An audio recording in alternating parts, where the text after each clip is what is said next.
Un gatito recién nacido estaba en la boca de un perro.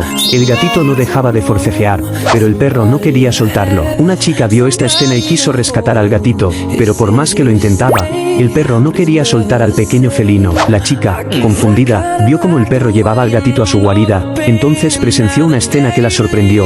El perro estaba amamantando al gatito, mientras la madre gata observaba no muy lejos. Pero un día después, la chica volvió del trabajo y vio una escena impactante. El perro estaba amamantando al gatito, mientras la gata amamantaba a los cachorros del perro. Estaban criando mutuamente a los hijos del otro, cada uno cuidando de la descendencia del otro. ¿Te gustaría dar un like a esta escena tan curiosa y conmovedora?